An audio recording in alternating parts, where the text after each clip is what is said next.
Alors comment est-ce que tu mènes ta vie chrétienne? Est-ce que tu mènes ta vie chrétienne avec négligence, en disant, bon, j'appartiens à une bonne église, d'accord, ou elle n'est pas si bonne, mais enfin bon, personne n'est parfait, alors allons, on va aux réunions, je paye ma dîme, je ne manque aucune réunion. Ça fait 20 ans ou 15 ans que certains disent, je suis chrétien, fidèle, je suis mes engagements envers mon église. Est-ce que tu as progressé dans la stature de Jésus? À quelle vitesse tu as progressé?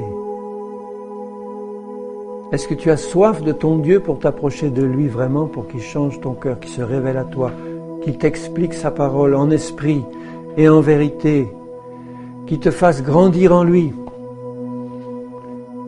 Quelquefois, je rencontre des chrétiens qui me disent « Oh, je ne fais pas assez de choses pour Jésus ». Et ma réponse, elle est invariable. Ma réponse est de leur dire « Mais est-ce que tu vois Jésus agir dans ta vie pour te changer et pour te préparer aux choses qu'il en réserve pour toi ?» Jésus a attendu 30 ans comme simple charpentier. Enfin, il a commencé peut-être à 10 ans avec son père à être charpentier. Mais entre 10 ans et 30 ans, qu'est-ce qu'il a fait pour Dieu son Père? On pourrait dire, qu'est-ce que Jésus a fait dans le fond à Nazareth? Les gens se perdaient, il y avait des malades, des aveugles, des sourds, des muets. Il a fait ses charpentes, ses meubles, pendant 20 ans avec son Père. Il se préparait au ministère glorieux et unique qui allait être le sien. Et le jour où Dieu son Père lui a dit, laisse tomber tes outils, ferme ta porte et va maintenant.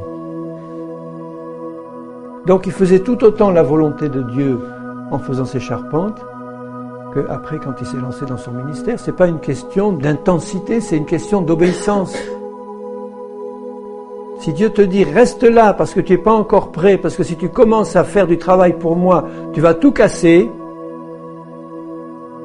tu as intérêt à rester là et à attendre. Il leur a dit, restez à Jérusalem, ne faites rien, jusqu'à ce que vous soyez baptisés dans le Saint-Esprit.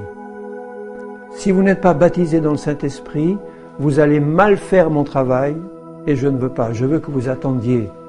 Ils ont attendu 10 jours à faire quoi?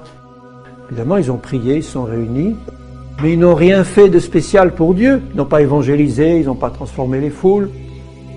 Ils ont attendu d'être remplis pour pouvoir après faire le travail de Jésus. Donc tu vois, il faut être à la place où Dieu veut que tu sois. Au moment où il veut que tu sois là, il faut que tu sois sûr que c'est là que Dieu te veut.